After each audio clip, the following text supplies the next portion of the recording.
오늘 우리에게 주실 하나님 말씀은 누가복음 1장입니다. 누가복음 1장 67절에서 79절까지입니다.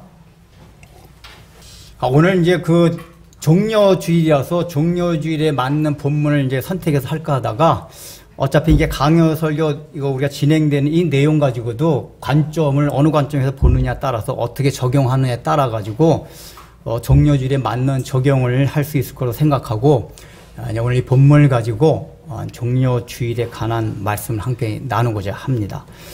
우리가 이제 혹시 얘들아 종려주일이 뭔지 알아? 정말 우리 어른들 알지만 종려주일 주일학교 때 배웠나? 종려주일이 뭐냐면은 예수님이 우리 때문에 십자가 못 박혀 돌아가셨죠? 십자가에 못 박혀 돌아가시기 위해서 원래 예수님이 저 갈릴리 지방에 사셨는데 십자가에 죽으시기 위해서 예루살렘 성에 막 입성하는 그때가 종려주일이라고 그래요. 예수님께서 이제 막 예루살렘에 입성하시는데 사람들은 예수님이 죽으러 오신 줄 모르고 예수님이 많은 기적을 베푸니까 우리의 왕이 되어 주소서, 우리의 왕이 돼가지고 우리를 이렇게 고생하고 있는 자리에서 구원하여 주소서 라고 막 왕으로 환영할 때 이때가 이제 그때 종려나무 가지를 막 꺾어가지고 예수님 가시는 길을 막 뿌리고 그랬어요. 그래서 이제 그때를 종려주일이라고 얘기합니다. 알았지? 종려주일 그런 뜻이에요. 그래서 종려주일 때부터 고난주간이 시작되고 이제 다음 주가 부활주일이에요. 자, 근데 이제 오늘 이제 본문을 들어갑시다. 우리가 이제 늘 얘기한 대로 사가랴가 벙어리로 있다가 이제 찬송을 하게 됐습니다. 오늘 이제 그 찬송의 내용인데 이 찬송의 내용이 그 구조가 특이해요. 이제 우리가 그 전에 이제 국어 시간에 보통 뭐 그 교차 대꾸법, 교차 배열법 그런 거 혹시 기억나세요? A라는 시 같은 거에 특히 A라는 내용을 쓱 쓰고 B라는 내용, C 내용, D 써요. 그 다음에 자기 가장 핵심되는 말하고 싶은 내용 M 이렇게 딱 해놓고 다시 강조하고 싶어서 D 다시의 내용을 얘기하고 C 다시, B 다시, A 다시. 목사님 학교 다니는데 제가 그래서 성경 공부 같은 걸 자세하게 해주고 싶은데 왜냐하면 굉장히 재밌는 내용들이 많아요. 근데 이제 설교 시간이기 때문에 왜 이걸 얘기하느냐 하면은 이 교차 대꾸법이나 교차 배열법이라는 게 그 당시에 유대인들이 굉장히 많이 사용하던 아주 문학적인 표현 방식이었어요. 유대인들이.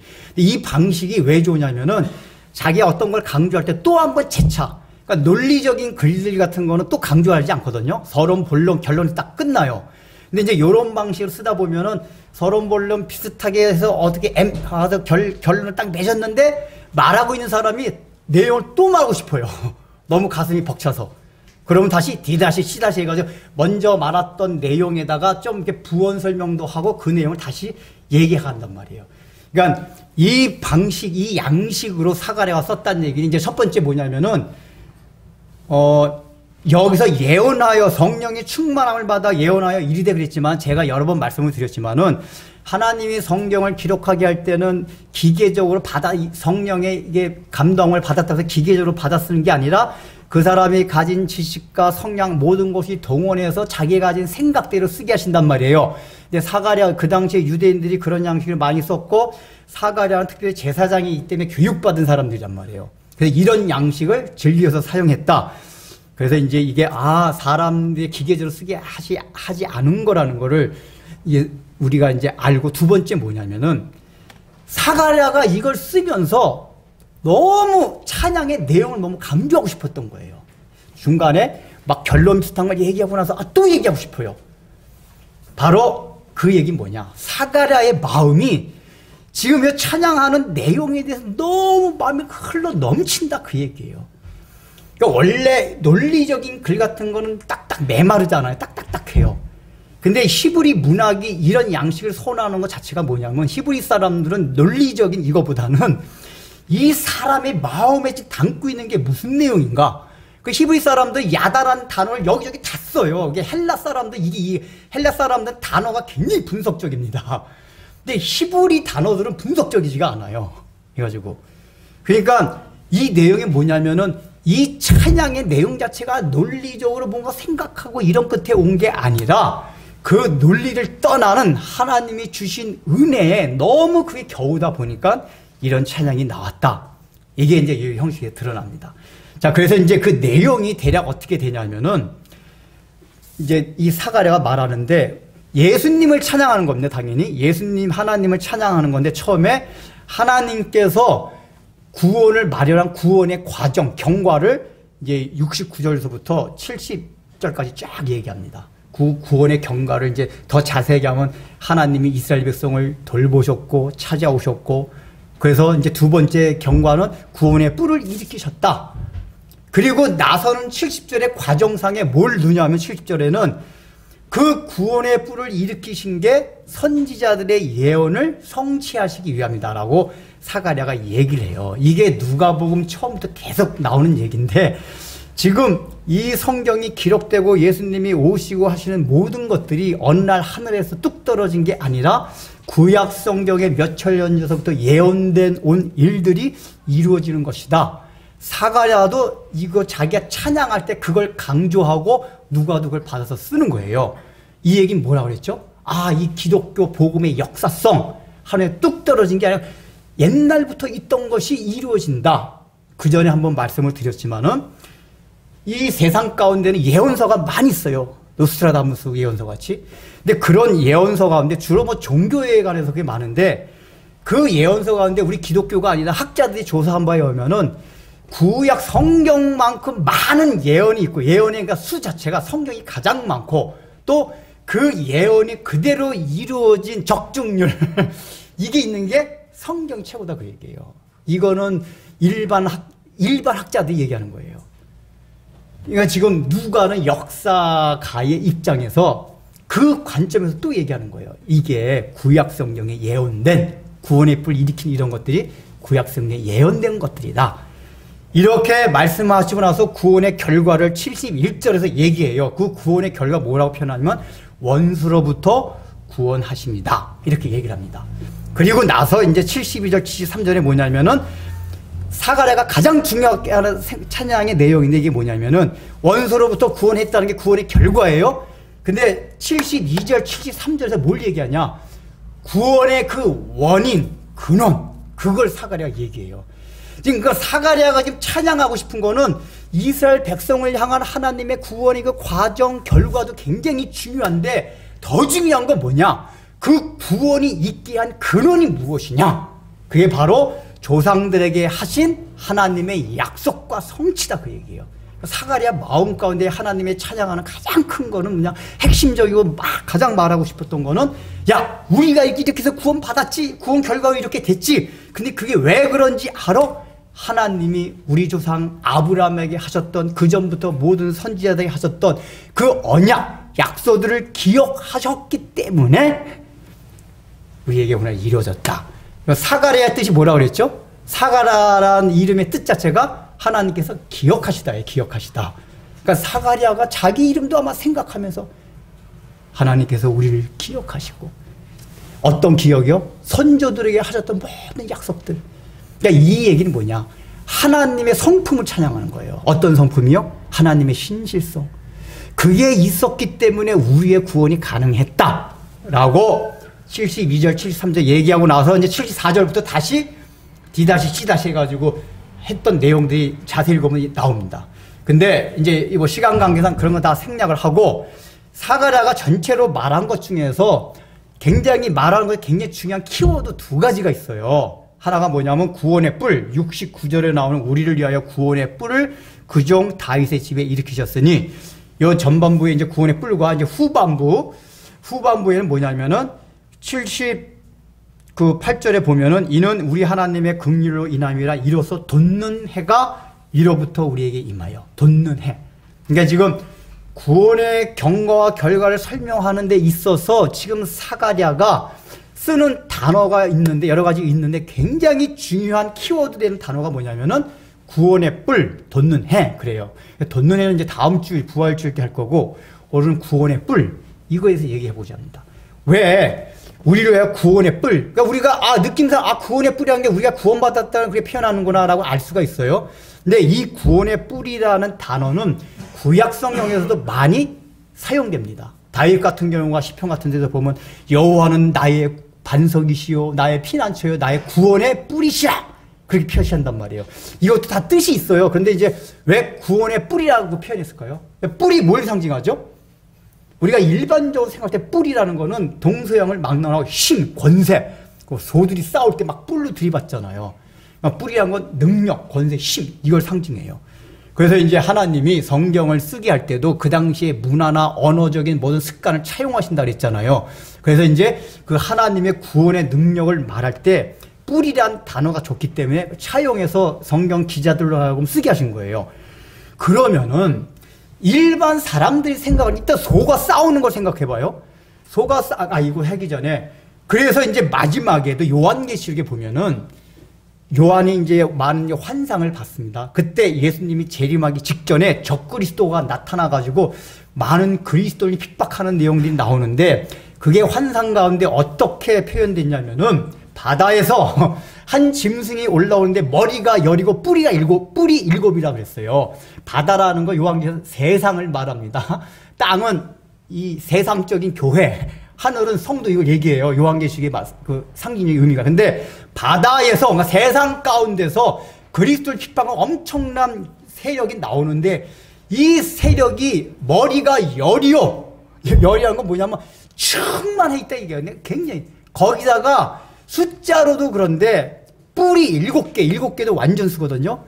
그 적대 세력이 가진 능력과 권세가 얼마나 대단하 하면은 세상을 다 통제하고 지배할 만큼 그리스도인들이 철저하게 꼼짝 못할 만큼 엄청난 완전에 가까운 그런 권세를 지닌 적그리스도 같은 짐승이 나온다 그 얘기예요. 아직까지 그게 나오진 않았지만 앞으로 이루어질 거예요.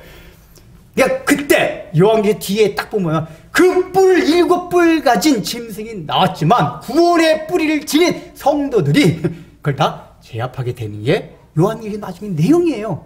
그러니까 구원의 뿔이 짐승이 가진 7뿔도 제압할 정도로 더 강한 뿔이다 그 얘기입니다.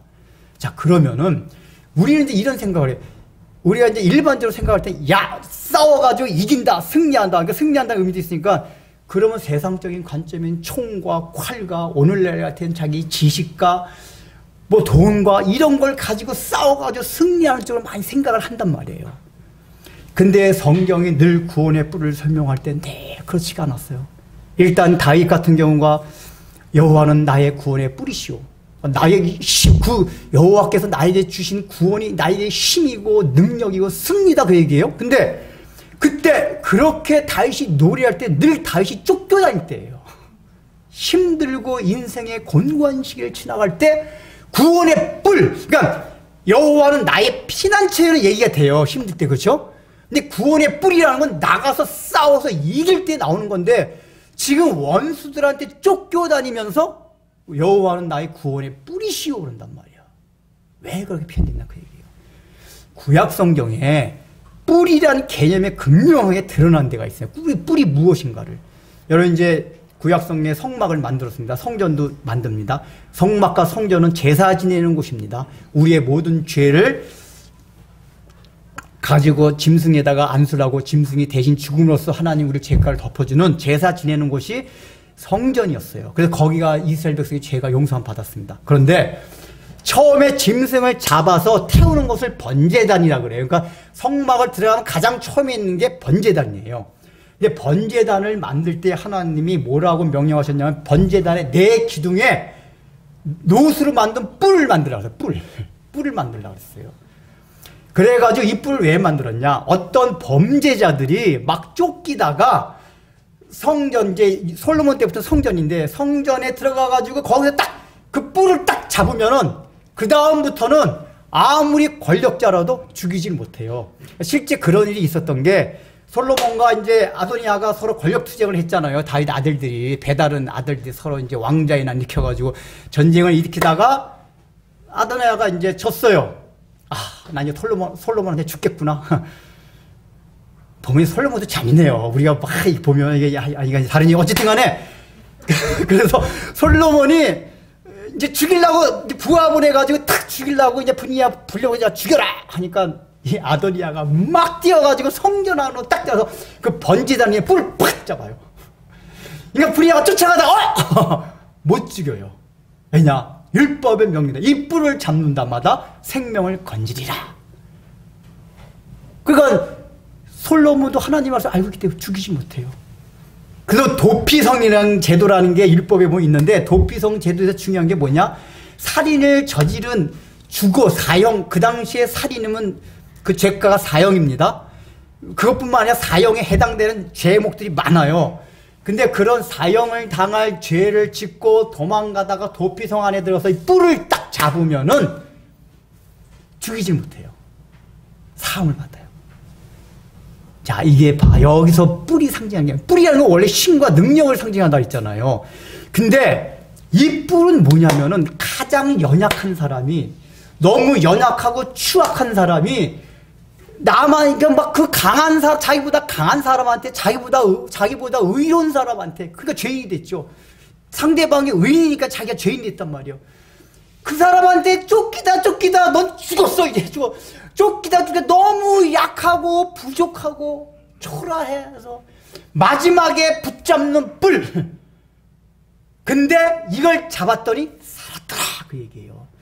그러니까 뿔이 상징하는 건 우리가 흔히 생각하지 막 싸워서 승리한다 그 개념보다는 가장 전제가 힘이 없고 연약하고 보잘것없는 인생이 그거를 붙잡았을 때 나에게 생명을 주는 거, 삶을 주는 거, 이게 뿔이에요. 구원의 뿔.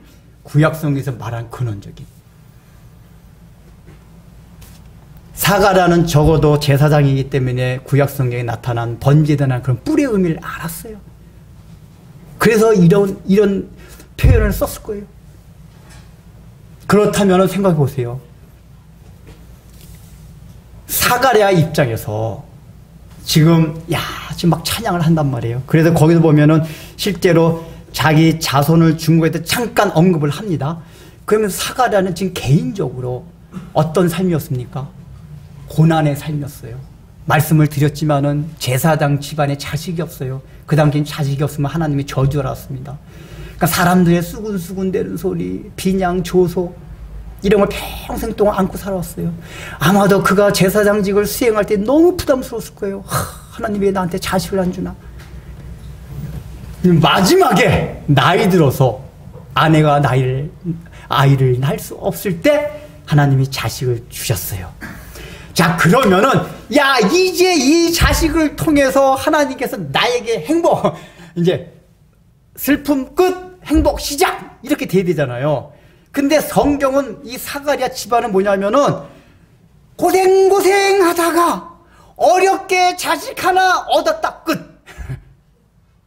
그 뒤에 행복이 안 나와요. 근데 사가랴는 10달 동안 입을 닫혀서 묵상하면서 자기 개인 집안의 환경과 이스라엘 역사가 오버랩이 되기 시작한 거예요. 이스라엘 역사를 살펴봐도 그랬어요. 여러분 이스라엘 역사 다 아시잖아요.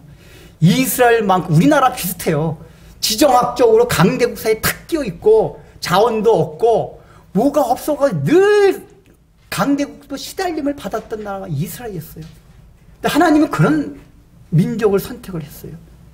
늘 고난과 어려움과 슬픔이 끊이지 않던 국가가 이스라엘 민족이었어요.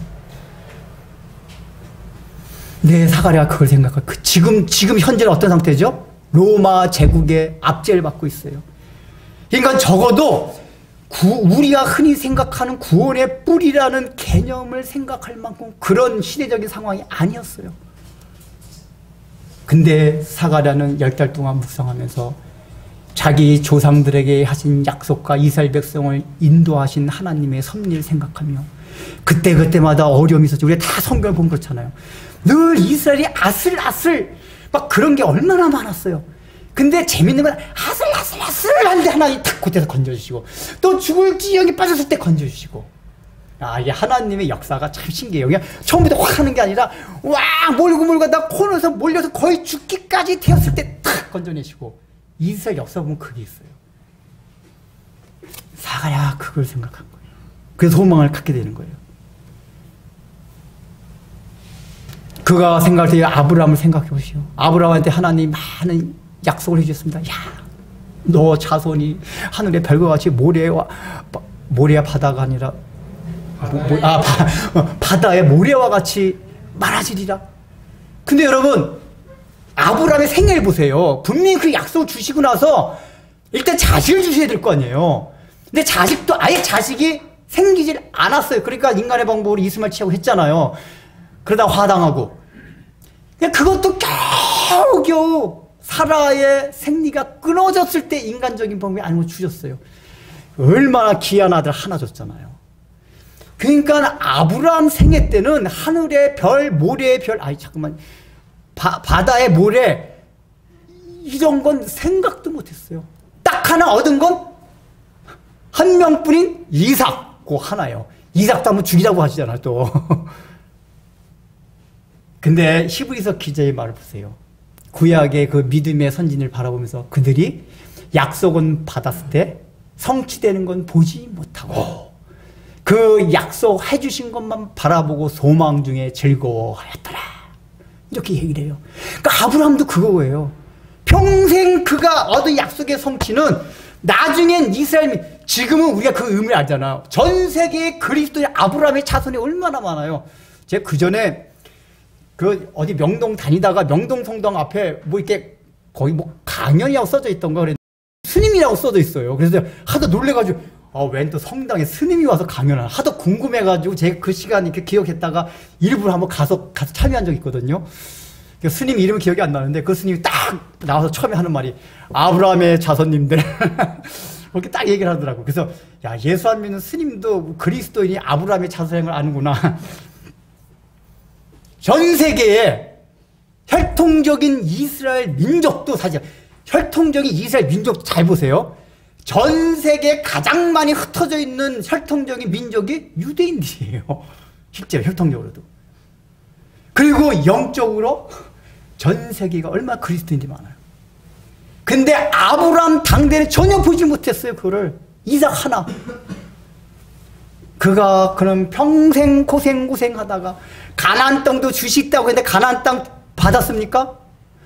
아브라함이 죽을 때 돼서야 막벨라굴 하나 사가지고 마지막 죽을 때 그게 다였었어요. 우리는 시간의 한계에 갇혀서 살고 있어요. 그래서 하나님의 언약이 얼마나 이루어지고 있는가를 가늠하기가 힘들어요. 하나님은 시간의 제한을 넘으신 분이지만 우린 시간 안에 갇혀 살기 때문에. 근데 시간 안에 갇혀 살면서 그 존재를 깨닫지 못하고 왜 하나님은 아직까지 이러냐 우리가 그런단 말이에요. 근데 사가란 걸 깨달았어요. 그래서 이 구원의 뿔은 이게 아니라 바로 하나님께서 우리에게 약속하신 메시아의 왕국인데 그 왕국은 아마도 이 스가랴는 이사야서에 있는 말씀 스가랴 구약 성경 중에서 메시아에 대한 예언이 가장 많은 성경이 다 있지만 이사야서와 스가랴서예요. 그걸 생각하면서 이사야서 보면 막 그 있잖아요. 독사골 제가 자주 얘기하는 거 그런 거 보면서 메시아께서 이루실 왕국은 우리가 생각하는 로마 제국을 막 무찌르고 하는 그 왕국이 아니다. 그래서 그걸 생각하면서 위로를 받았어요. 우리가 스가랴 이 사가랴와 스가랴와 똑같은 사람입니다. 그러니까 사람이 똑같다는 게 이름이 똑같은 거예요. 발음이 다른 거고. 여기서 이제 신약성경 사가랴라고 했지만 구약성경 스가랴라고 그래요. 그래서 아마도 이 사가랴가 자기 이름과 똑같은 스가랴 선지자의 그 글도 묵상했을 거예요. 글이 많아. 여기 이제 보면은 모든 선지자의 글들 이렇게 나오잖아요. 그 선지자의 글들 가운데 우리가 한번 사가랴가 봤을 한번 하나 추정해서 봅시다. 스가랴 9장 9절 펴봅시다. 스가랴는 구약성경 끝에서부터 펴가지 편합니다.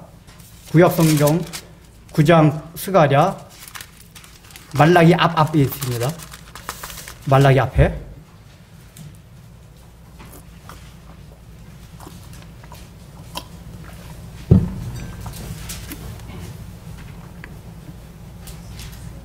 (9장 9절) 다 찾으셨나요? 그러니까 거꾸로 찾으면 돼. 말라기가 구약성경 끝이잖아요. 말라기 바로 앞이에요. 9장 9절. 자, 우리 찾으셨으면 다 같이 한번 읽겠습니다. 시작.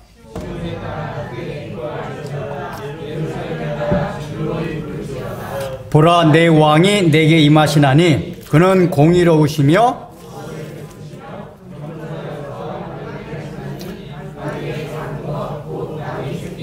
자, 일단 여러분 이걸 딱 읽어서 뭐가 생각나요? 그 종려주일에 딱 그 증상들이 생각나요. 예수님이 종려주일에 뭘 타고 들어가셨죠? 나귀 새끼를 타고 들어갔단 말이에요. 그거에 대한 사실 예언이거든요. 아까 말했듯이 그 예언도 그대로 이루어진 거예요. 여러분 이런 거 신기하지 않아요? 미가에도 보면 베들레헴에 예수님은 사실 나사렛에서 계속 마리아가 살았는데 베들레헴에서 곧 상고 때부터 태초에 있던 그분이 태어나는 게 예언돼 있대. 미가서 그런 거 보면 나와요. 근데 일단은 이게 종려주일에 있을 현상에 대해서 예언을 한 건데, 일단은 구절 보세요. 시온아 따라 크게 기뻐할지어다. 예루살렘에 따라 즐거이 부를지어다. 보라 너의 왕이 내게 임하신. 그러니까 보죠. 야, 이 배경이 어떤 배경이야? 스가랴가 예수님이 태어나기는 약 540여 년 전 사람이에요. 그러니까 그때 540여 년 전에 이스라엘 상황이 어땠냐 하면은 바벨론 포로로 이제 풀려났어요. 그래서 나름대로 이스라엘 백성이 희망을 갖고 막 예루살렘 성전부터 다시 건축하려고 했는데 엄청 방해가 많아서 예루살렘 성전도 잘 못 짓고 희지부지되고, 그러다 겨우겨우 하나 지었는데 완전히 그걸 보고서 옛날에 예루살렘 성전 봤던 사람들이 너무 초라해가지고 울고, 그리고 주변에 강대국들이 얼마나 못 살게 그런지 회복되어 오기는 왔는데 국가 형태도 제대로 갖추지 못하고, 그러다가 결국은 헬라제국한테 또 압제를 받고. 그러니까 이때 스가랴도 그렇고 이 이스라엘 백성 시온에 따라, 이게 다 이스라엘 백성들 말하는 거 아니에요. 기뻐할 만한 상황이 전혀 안 됐어요. 근데 이제 너희들 이제 괜찮아. 슬픔 끝. 기뻐해. 즐거워해. 왜? 내 왕이 이제 임하실 거야. 이렇게 약속했으니까 사람은 우와! 우리 왕이 백마탄 왕자 같은 휘날리는 백마탄 왕이 오셔서 우리의 적대세를 무찌르고, 이렇게 생각하는 게 일반적이란 말이에요. 근데 뭐라고 나오죠? 그는 겸손하여서 나귀를 타시나니 나귀 새끼니라. 이게 상징적으로 이런 사람들이 성경을 읽을 때 왕인데 왜 나귀 새끼를 타? 고대 세계에서 왕이 입성할 때 못합니까? 그냥 막 그 새하얀 갈기가 휘날리는 백마, 그 백마도 막 아주 큰 백마 고른다면서요, 왕이 입성할 때. 거기다가 안장은 그냥 금빛 반짝반짝한 안장을 채우고 레드카펫 쫙 깔고 빵빠레를 불고. 그러니까 적어도 이 왕이 입성할 때는 백마나 그냥 윤기가 반짝 흐르는 백마나 흑마를 타고 들어온 거란 말이에요. 이게 왕이 입성할 때 가지고 있던 사람들의 고정적인 관념이었어요. 근데 그 왕이 나귀도 아니고 나귀 새끼? 나귀를 실제 보면은, 노새는 그나마 이게 교잡종이라서 조금 큰데 나귀는 진짜 작아요. 거기다가 생긴 것도 마른 거 잘생겼잖아요. 엄청 배도 뻘떡하고 못생겼어요. 아주 냄새 엄청나고, 거기다가 나귀 새끼예요. 아니 이런 걸 왕이 타고 온다고? 그러니까 이게 뭔가 일치가 안 되는 걸 사람들이 생각할 때. 이게 조금 아까 사가랴가 노래했던 구원의 뿔, 그거와 일맥상통하는 거예요. 그리고 오늘 종려주일에 해당되는 거 똑같아요. 종려주일로 넘어옵시다. 여러분, 종려주일날 사람들이 이제 우리 예수님 주님께서 이제 예루살렘 입성하신단다. 그 이제 예루살렘 세 번째 가시는 거거든요. 해마다 6월절마다 가셨어요. 예루살렘 공생애 동안. 근데 이제 그동안에 기적을 많이 베푸셨잖아요. 이 소문들이 갈릴리 지방뿐 아니라 예루살렘 근처의 모든 사람들까지 소문이 뻗쳤어요. 더군다나 그 직전에 뭐가 있었습니까? 나사로를 살린 사건이 있었어요. 예루살렘 입성하기 전에. 그러니까 이제 사람들이 저 양반 확실히 메시아다. 우리에게 약속하신 구약 약속 그 왕이다. 이제 로마에서 앞서부터 끝. 우리의 가난 끝. 이렇게 생각하고 예수님이 막 예루살렘에 오신다니까 나가가지고 막 환영하면서, 다른 건 다 어려운 사람이니까 가는 거 없으니까 옆에 있는 종려나무 가지 꺾어다가 막 그 가지 들고 흔들고, 그리고 나귀 새끼를 가져오니까 그 한 번도 타지 않은 낙이라고 그랬잖아요.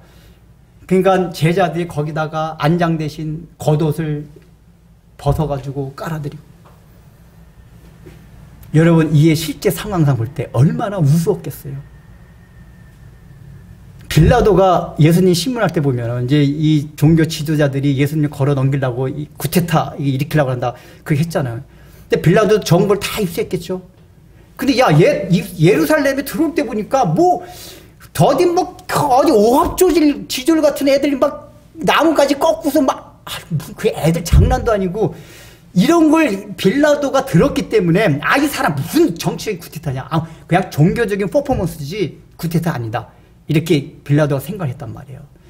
그러니까 빌라도도 그렇게 생각할 정도로 이 예수님이 예루살렘에 입성할 때 사람들은 이걸 다른 말로 왕의 입성의 날이라 그래요. 근데 전혀 왕의 입성의 날 같지 않은 퍼포먼스가 일어나고 있는 거예요. 낙이 새끼니까, 낙이도 작은데 새끼니까 막 예수님 아마 발 땅에 끌렸을 거예요. 막 이게 엉거주춤. 얼마나 우습고 초라하고 보잘것없고 애들 장난 같은 이름이. 근데 왕의 입성이라고요? 여기에 종려주일의 역설이 있는 거예요. 근데 실제로 예수님은 예루살렘에 왜 입성하셨습니까? 사람들은 왕으로 호산나 부르면서 우리를 구원하소서, 우리를 구원하소서. 호산나가 그거예요. 그 구원해달라는 얘기 뭐였죠? 나의 가난의 자리에서, 압제의 자리에 구원하소서, 구원하소서. 그러나 예수님은 그 생각이 아니었어요. 지금 뭐하러 들어왔죠? 죽으러. 죽으러 들어오신 거예요. 근데 죽으러 오는 게 사실은 구원의 뿌리의 근원이란 말이에요. 죽으셔야지 우리가 승리할 수 있는 그 영광을 얻게 돼 있었단 말이에요. 그러니까 동상이몽이에요. 예수님 그 생각하고 있는데. 역설이에요. 사람들은 그 왕을 그렇게 생각하고 접대했지, 이게 막 환영했지만 예수님은 내가 이제 죽으러 오는 거다. 스가랴 때도 그랬죠. 스가랴 때도. 그 뒤에 예수님 오실 때까지 계속 이스라엘 백성들은 고난을 당했어요. 힘이 들었어요.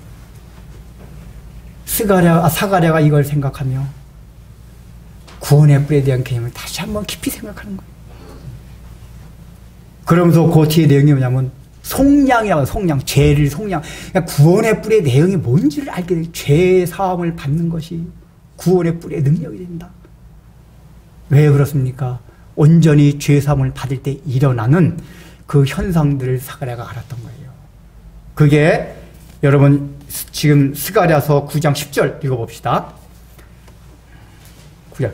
분명히 낙이 새끼를 타고 온다 그랬어요. 그러면 우리가 일반적으로 생각하는 왕의 입성이 아닌데 그 결과가 10절에 나옵니다. 스가랴서 9장 10절 읽어보겠습니다. 9장 10절.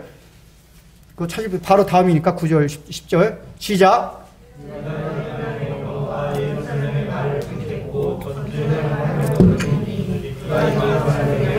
평을 전할 것이요 그의 통치는 바다에서 바다까지 이르고 유브라데 강에서 땅끝까지 이르리라.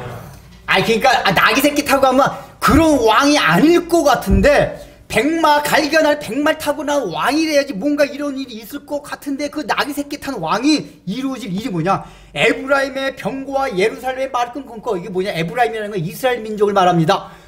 너희가 이 적과 승리하기 위해서 가졌던 모든 자원들, 이게 병거들이에요. 그 병거와 말들이에요. 그거 다 끊겠고, 중요한 또 뒤에 전쟁하는 활도 끊으리니 그가 이방 사람에게 화평을 전할 것이요. 그리고 결과가 뭐죠? 그의 통치는 바다에서 바다까지 이르고 유브라데, 그 팔레스타인 중동지방에서 시작해서 땅끝까지 이르리라.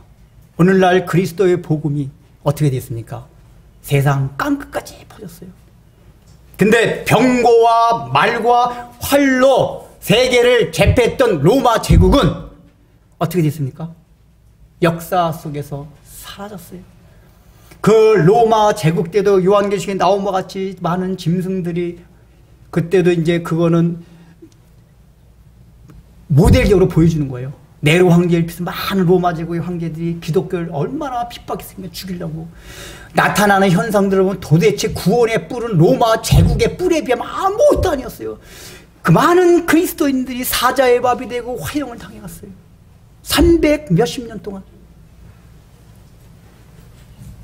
병고와 말이 아무것도 없어요. 하나님 이걸 다, 그리스도인에게 그런 힘이 있었습니까? 아무 힘도 없었어요. 역사를 보십시오. 잡히면 잡혀야 되고 죽이면 죽임을 당해야 되고. 병과 말을 다 끊어졌어요. 근데 뭐죠? 그가 하시리 화평을 전할 것이요. 실제로 로마 제국이 복음화 되는데 결정적인 것도 있대요. 역사를 보면은 유세비스라는 일본 역사가가 지은 책이나 여러 가지 보면은 일단은 죽일 때 이 사람들의 평화스러운 모습, 그리스도의 이거에 놀랐고, 그 당시 로마 제국 내 왕적 제국이 평화스러워서 윤리 도덕이 굉장히 타락해 갑니다. 근데 가정이 파탄되고, 가정이 파탄되면 그 사회 반드시 멸망하게 돼 있어요, 역사적으로. 근데 이 로마 제국에서 보니까 그리스도인의 가정들이 굉장히 건강해요. 윤리 도덕적으로 아주 바르게 살아가고. 그래서 가끔가다 로마 제국 내에서 복음에 관심을 갖는 사람들이 생겨나기 시작한 거예요. 그리고 이 사람들이 전하는 방식을 보면은 막 뺏으면은 줘요. 화평.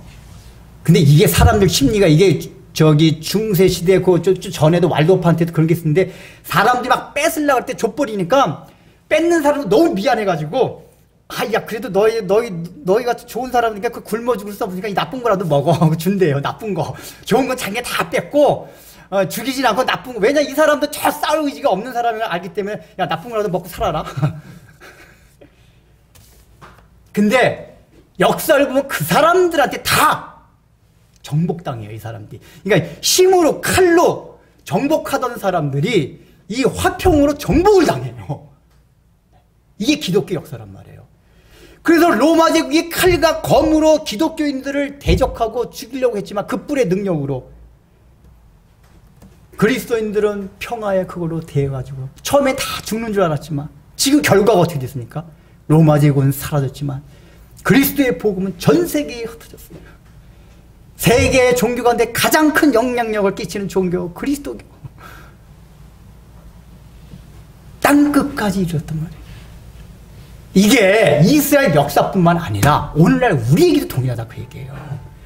오늘날 우리의 삶을 돌아보세요. 구원의 뿔! 그 전에 부흥회 가면 예수 이름으로 승리를 얻은 이게 구원의 뿔 상이 아주 좋은 찬양. 그러면 반복해서 하잖아요. 그 옛날에 제가 어느 분한테 들었는데 너무 힘없고 주지 않고 그럴 때 막 예수 이름으로 승리를 얻었네. 그제 순복음교에서 그 찬양 많이 썼는데 이 찬양을 힘을 얻은 사람들이 많대요. 내가 지금 보잘것없고 초라하지만 예수님께서 나에게 능력을 주셔가지고 너희들 능가하는 사람이 되겠다.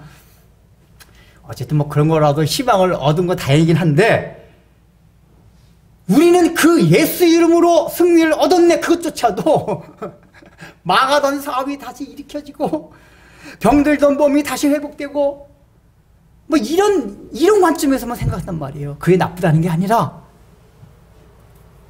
우리는 그러든지 그러하지 않든지 상관없이 구원의 뿔 승리한 자들이에요 다. 근데 종려 주일에 예수님이 나귀 새끼 왜 그러면은 하나님이 나귀 새끼를 타게 하셨냐? 나귀 새끼가 그중에 가장 어려 보이고 보잘것없는 동물이 될 걸 택하신 거예요. 이 얘기 뭘 뜻하죠? 예수님이 이 땅에 오실 때 타고 오는 것이 보잘것없는 인생들, 능력 없는 사람들, 이런 사람들을 통해서 구원의 역사를 이루어가겠다 그 얘기예요. 그래서 너희가 능력이 없고 보잘것 없다 할지라도 실망하지 말라고 얘기해요. 좌절하지 말란 얘기예요. 머리가 나쁘다고 건강이 안 좋다고 돈이 없다고 아니에요. 왜요? 우리를 속량하셨기 때문에 우리의 조상들에게 하신 약속대로 한다면 내가 당장은 보지 못하지만 내 생애 가운데 어느 날 그 약속이 이루어지는 걸 보리라. 이 믿음을 가지라고 얘기해요. 그 더 중요한 건 뭐냐? 나귀가 예수님을 태우기 위해서 이거 나귀가 사람을 한번 태워보지 못한 나귀라고 했잖아요. 그러니까 짐승이 누가 한 번도 안 탔으면은 누가 타는 순간 지랄을 한대요. 발광을 원래 뭐든지. 근데 이 나귀가 발광을 하지 않고 조용히 잘 갔어요. 이 얘기가 의미하는 게 뭐죠? 우리가 예수님의 구원사에게 그렇게 동참하기 위해서는 나귀 같은 자로서 자기를 쳐서 복종시키고 주님이 가신 그 길을 뒤따라야겠다는 그 마음. 이게 화평의 마음이에요. 세상의 뿔 능력은 내 힘과 능력으로 나를 짓밟아 누르고서 이겨야지만 얻을 수 있는 권세지만 그리스도의 복음은 내가 죽어서 내가 양보해서 내가 희생해서 얻어지는 권세다, 그 얘기예요. 이게 가르쳐주는 게 그거예요. 근데 우린 그게 너무 싫어요. 시간이 많이 지나서 제가 어디 거창고등학교라고 아시죠? 자사고. 깍꿍이도 요번에 누가 얘기해줘가지고 거기 기독교 목사님이 세운 학교인데 너무 그 학교의 설립 취지 좋고 또 자사고면서도 공부를 일반 공부도 열심히 시켜가지고 좋은 대학도 많이 간대요, 어쨌든. 근데 이 거창 고등학교에 직업 선택 10개명 있어요. 자, 읽어볼게요, 한번. 얼마나 우리가 생각하는 다른지. 1. 월급이 적은 쪽을 택하라. 2. 내가 원하는 곳이 아니라 나를 필요로 하는 곳으로 택하라. 3. 승진의 기회가 거의 없는 쪽을 택하라. 4. 모든 것이 갖추어진 것을 피하고 처음부터 시작해야 하는 황무지를 택하라. 5. 앞을 다투어 모여드는 것은 절대 가지 말라. 아무도 가지 않는 곳으로 가라. 6. 장래성이 전혀 없다고 생각되는 곳으로 가라. 7. 사회적 존경 같은 건 바라볼 수 없는 곳으로 가라. 8. 한가운데가 아니라 가장자리로 가라. 9. 부모나 아내나 약혼자가 결사 반대하는 것이면 틀림없다.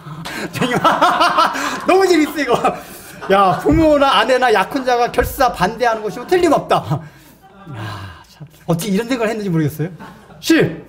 왕관이 아니라 단두대가 기다리고 있는 곳으로 가라.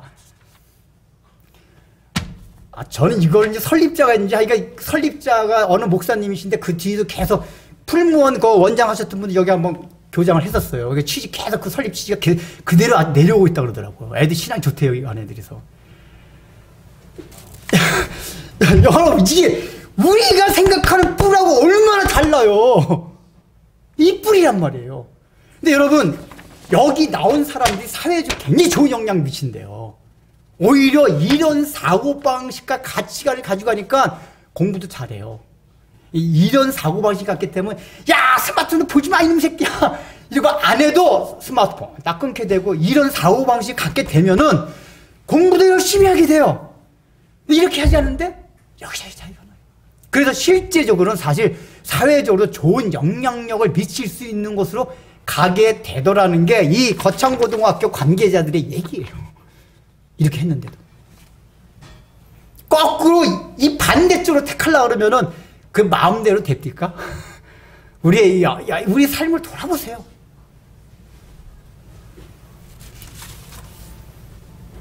근데 그건 뭐냐? 이런 마음으로 살아갈 때 이건 십자가를 지고 희생하는 거예요. 평화의 복음이에요. 근데 이것으로 할 때 실제적으로 우리 삶 가운데 영광의 빛이 나타난다고 얘기해요. 많은 사람들이 실제로 영향력을 미칠 수 있는 그리스도인이 된다는 얘기예요. 근데 그리스도인이라고 하면서 이런 가치가 아니라 세상과 똑같은 가치를 가지고 살아가 봐요. 거기에 무슨 영광의 빛이 나타나겠어요. 근데 사실은 저도 그렇고 여러분 모든 부모들도 그렇고 이걸 자식들한테 얘기해 주기가 너무 힘들겠죠. 그래서 제가 깍꿍아 너 거창고등학교 한번 가봐라. 아빠한테 듣지 못한 얘기 다 듣고 줘서 살책하면 그랬었어요. 근데 얘가 기숙사 생활하기가 싫다 그러더라고요. 원래 거창고등학교 생각했었거든요. 김천서도 가깝고. 근데 기숙사가 싫다 그래가지고 어제 본인이 싫다 그러니까 안 했는데 깍꿍아 여기 갔으면 제가 야 너 한번 여기 가가지고